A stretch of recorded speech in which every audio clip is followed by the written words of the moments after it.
Welcome guys to a new video on the channel. Today we have a deck profile once again. It has been some time since the last one. I haven't been actively playing Packet anymore. But now it's Yu-Gi-Oh time. Almost all of my achievements in Yu-Gi-Oh! I've been posting on other people's channels. But this one I think it's unique. So I want to post it on my own. Because I got top 32 at the German Nationals this weekend. 2249 players I believe. And it was just incredible. I think the preparation was really insane. All the theory talks that I did with friends and stuff, I'm really happy with the result, and I think the deck reflects pretty well on the event afterwards, because there were lots of stuff that we catched very early on, that most people weren't prepared for. So yeah, with that in mind, I will just show you the list and we'll talk after, of course. So for the main deck, it's for the cards, by the way. So we played, of course, the 2 Dormouse, the 2 Rabbit, because they're limited or semi-limited. 3 Jessica. We'll talk more about this card later. And then 2 Marchers. That's all for the names. I think it's enough. And then for the the semi spells, or the starter spells, 2 Gold Shark, 2 Field Spell, and 1 Terraforming. And then we played both the traps. We were debating this on the last moment. I will talk about the theory after the initial deck profile. So with that to keep in mind, it doesn't play that many starters as other decks used to be. Then I played 2 backup in the main and 1 wizard. And that's really it for the cyber spell of cards and cyber engines. And now we go to the non-engine, which is a lot. It's 22, I believe, and it's of course, the bestials, which is a cross between non-engine and engine, of course. And then, of course, the 3 Ash Blossoms. We played 3 Failure in the main, and then the 3 Draw and Lock board, the 2 Nibiru, the 3 Infinite Permanence, and then the MVP of the deck, the 3 Dominus Impulse. So 22 non-engine, I believe. Just really strong. And most people would say, why the fuck do you play failures and impulse and stuff like that, because they're really better to Mitsurugi. But as we will talk later about it, there's more running out in the format than Mitsurugi that you actually need them against. So now we go over to the side deck. We played 1 Link Rebo, 1 Link Disciple. This came up more for me than the second Link Rebo, so it worked. 1 Link Spider for the anti-Nibiru plays, and for the Link 2s we played Lizard Rose. Saw some people cut it. For me it came up in lots of times. The 1 Splash Mage, the 1 Dark, the 1 Wicked, and then the 1 SP. Then that's all it for the Link 2s. And then for the Link 3s we played the Crypto, of course, the Red Ransom, and the White Binder. You don't really need more Link trees because they go infinite anyway, and you have infinite Link trees to spam with during the duration of the game. For the Link Force, Access Code, Firewall, Bomber, and 1 Link 5 is the Allied Code. So that's really it for the extra deck, just 15. Nothing really special there, I think. And then for the side deck, 1 token. I played the 1 additional backup in the side deck, plus 2 I Meet You. These are mostly your going first cards, but I also often did backup in the main deck after post signing, because then Lindsay also comes in, and I want that 1 go by. Same reasoning as the backup, but actually came less often in the main, going second than backup in my opinion. I think it's a little bit crazy, but I valued other cards more. So I played also 3 Bell. This is more because against Mitsurugi, the Failures and the Imps are pretty dead. Like the pure version of Mitsurugi. So that's where Bell comes in. It's just very good coverage over the format, because there were a lot of Momentum players also at the German Nationals. So this was really good against that. And then the Gamma and the Delta package. Same reasoning, only works going second. The 3 Lancias, and the 1 card that I never saw the entire weekend, and that was Shifter. So that was a pretty fast going through it to the deck. But for now, we will talk about a little bit about the theory and why we chose to play this deck in the first place. So if you're interested, keep on, and otherwise, not my problem. No, so why did we play Malice? So I talked a lot about this with a friend of mine, Thomas Kos.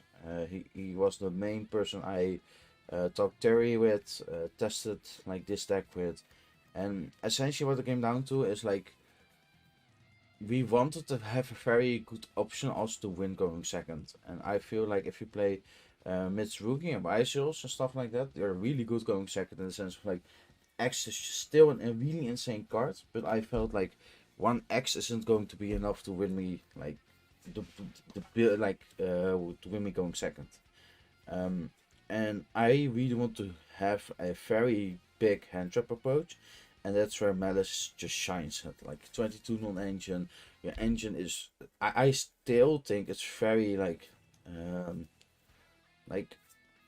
if let's say for example you have the Dormouse and you get faded on Dormouse, then yeah, so be it. But if you have like for the next turn like a Beastie or something like that, or like a Marcher, then it trades immediately into 3 hand traps because you have the one fade on the Dormouse. The next turn you fade it again, and then the Marcher, of course, the accident and the Splash Mage Lines, stuff like that. That just makes it very like versatile, sturdy, and also like the problem with Malice before like backup came out, Marcher came out, is that it was very easily to interrupt. Like if you got rid of the normal summoner, it was really hard to get by and such combos. But now where you actually play Wicked and you have some pressure points, it's far stronger to play into boards than it did before. Because if you get to Wicked in the Mitsurugi matchup, then you have very solid lines to play under because Wicked says that nothing can be destroyed. So you have better outplay potential and you have the better option to go second in my opinion. This is why I played the Malice deck. And of course you can play Impulse. Like the Mitsurugi deck, the pure version, can play Impulse, but I think this is the better Impulse deck. So that's why we played it. For the ratios, like the 4 Malice names, this is pretty cool. But the 3 Jessicat, like Jessicat also became better over time. Because before backup came out, before Marcher came out and everything like that, the problem what you had with Jessicat is like once you have it on the field and you don't have a Malice name, so like X with a Beastie or stuff like that, you could almost never use its like draw 2 effect anymore. That changed because what Wizard does, Wizard actually summons the monster but doesn't negate it. So you can still use Jessicat even though you were born with Wizard, which means you can always go for the draw option of Jessicat later into the turn. So that's actually a pretty nice buff for the deck and a more versatility approach. And of course you have the form of like Marcher. This allows me to like play going second in like insanely hard because what I often did is, let's say for example I got MTP plus Jessicat and a Marcher on hand. What you actually can do is if your opponent wants to play a little bit, you can like just set MTP Jessicat effect. And let's say for example the Imp and the Jessicat, they do anything with Jessicat. You can just activate FTP, bounce banish Jessicat, add the Dormouse. Then what you can do is like banish the Marcher from the hand, draw 2 cards, see what you draw. Now Jessicat reborns itself on the banish pile, but you have Dormouse on hand, so you can always go for activate Marcher, banish Dormouse from hand, so you have an additional normal summon in that sense. And that's what I did pretty often if I draw the MTP. So yeah, and for like the spells like Gold Shark is just really good because it plays around Impulse the best. Because if you have a field spell, you have a card on your field, so it means that the first summon that you do from the banish spell, like Dormouse, can get Impulse, and that's pretty bad because as long as you have Dormouse invitation in your grave and stuff like that, you can recoup it and get it back multiple times. If you draw Marchers and Beastials and the likes of that. But like if you open up field spell is not bad, but like that's a weakness compared to Gold Shark. So yeah, and we actually played, of course, the MTP in the main is like obvious, alright. GWC is a little bit weird. So like when we watched the French nationals, lots of players that I find really like good in deck building didn't play this. Like they played either Malice in the Mirror or not. And that's what I like. I find I needed this for like not even like um, time issues, but more of the fact that you need to gain the life points because um, if you know how to play against Malice, you can actually get screwed when you don't have life point gain. So like I had it in my top 64 match, for example. I played the Malice Mirror, and it was very like grind and back and forth. If I didn't have this, I would lose on the spot instantly on the first turn. Because what I did is like I knew I was like if I did my full combo, yes I would put up a very powerful board, but I would instantly lose to making like an access code kick over my Malice lane. Or like make a bomber dragon and then kick and do burn damage. So like what I did in the top 64, like with game 1, I just used GWC, banish a link, bring back the link immediately back. So like Binder, for example, they think they have a like an Ash the Binder or Impulse the Binder. Yeah, too bad, buddy. I just did it for the life point gain and reset it with Binder immediately. So like just because of that, I won that single game in top 64, and it helped me throughout the tournament a little bit more because it also helped me extend the play. So like if you have Malice in the Mirror, then you feel like your one card combo becomes better, but we never really event full combo with Dormos because it's a hand trap approach. You just go back and forth, and at some point you get the push through that you combo, and then you kill your opponent immediately. So we play it as a mid range deck, which is like sort of like a combo deck when you get like when everything goes well, but that's the theory behind the deck, and the GWC helped me in that. Like we didn't play Malice in the Mirror. And even though Malice in the Mirror looks better because it helps you going second, it actually helped me less when I drew it because, like, I personally didn't really need Negate to put on the end board. I was fine without it because we have so many hand traps that you draw into it. But the GWC helped me because I could play around certain things like Ashwell White Binder. Like just it helped me with the utility so much that I was like, I will play this, and it helped me also in the grinds with Rabbit. Because what I did oftentimes is like in my opponent's turn when I had like luxury, Marcher, Banish Rabbit, and then like the first trap I would set is the GWC. Because let's say for example you have the MTP, right? You could set MTP, and then yeah you could add a card back like to your hand, but it gives you like, how would I say this? Like they know this is coming up, and I think like GWC into Rabbit is better because then you set up both traps in the same, like sort of in the same turn. But if you do MTP with Rabbit, then you can also set GWC. So the same, yeah, like you can if you do bestials and stuff, but it works a little bit more coherent that way. So that's really it about why we played the memes and the traps and stuff like that. The only thing is, because you're not full committing on the names, you have less starters than you wish to be.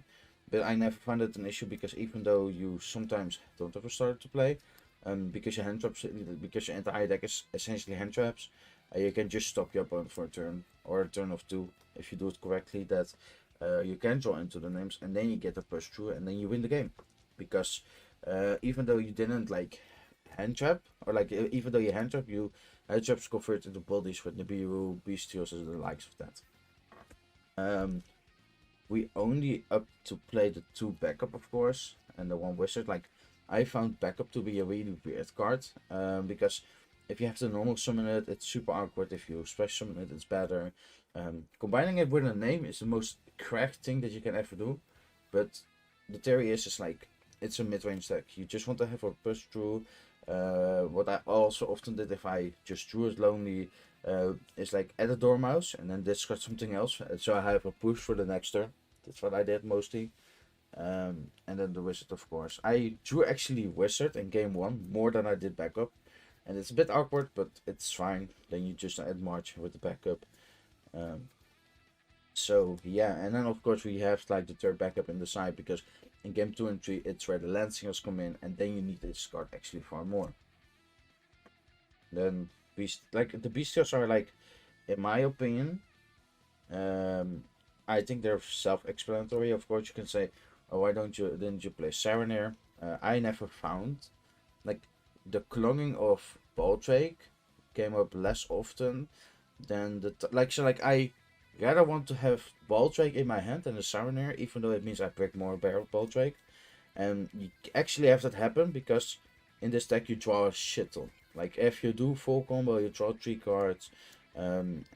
Like so you see it far more, but I was fine with it because you can just use it to combo and stuff like that. But in my opinion, there was no reason to do, because if you have Marcha plus Baldrake, it already sets up 2 interruptions while setting up your own turns. So like I did that also in multiple times where I just like used Baldrake and Marcha at crucial points where I just stopped an entire Maliss player from playing the game, even though he got like 2 card combo, and that's what was really important for me. So yeah. And then of course, like I don't really have to say anything about the Hunter's Reveal. Ash felt really weak game one, which you should have needed because it really hits every deck a little bit. Failure, of course, it's everything except the pure Mitsurugi deck. But even then, people were playing like Fossil Dyna with like Gather Granite at Fossil Dyna. People play Protoss. Like you really need the targeting negate for that sort of shit. And also like Momentum running around is also a really good call to like just play this. And Malice Mirrors. So like I played in total I think 3 Malice Mirrors, top 64, top 32, and 1 in Swiss. I don't know which one specifically. You can find them on my Twitter if you want though. I post an entire description of how the tournament went there. So if you follow me maybe for the future. But like the 3 draw, like you, everybody knows why you play 3 draw in this format. Then the 2 Nibiru, I found it comfortable to at 2. Didn't really need more. And then of course you have 3 Impulse. It conflicts a little bit with the failures, of course, and the nips. But I didn't find the restriction to be that worse. And also you have to like the Delta and Gamma package on the side. And the Bell. Like it conflicts the most with Bell, in my opinion, because you always go Delta Gamma very early on, because in the next time is most of the time dead.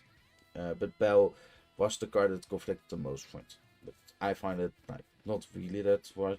And of course the Lancias. But you drop Lancia, or you just set the impulse that you always can use lights after. But yeah, I found the deck really solid. Really like. I wouldn't change anything. Like looking back at the event, I think the deck is perfectly built. It did what it needed to do. I only bricked twice in the entire tournament, but those bricks were actually in 1 round, so that's kind of funny. But it didn't matter because on the in the first 10 rounds I went line 1, so that's really important. So like even though like I bricked twice, it was just in 1 round, so sort of like lucky for me, but also a little bit unlucky because I think if I spread out those bricks, and I could have like a better score overall.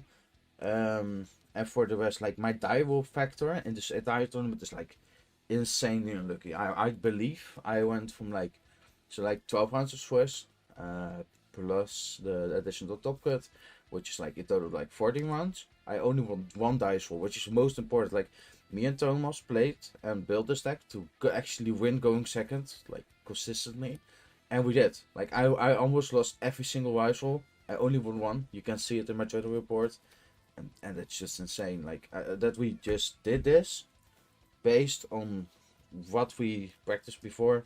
Really happy with the result, and I really want to shout out some friends, like of course everybody from the Netherlands community. It was really weird for people because they were thought I was German at first. Even judges, it was like really fun, and then they saw I was Dutch, and it's like, oh okay, why did you come here? And like I'm really happy that I did so great at like the German nationals, also for people at home.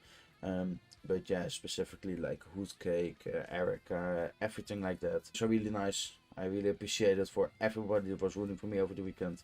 So thank you so much, and we will see it in the future.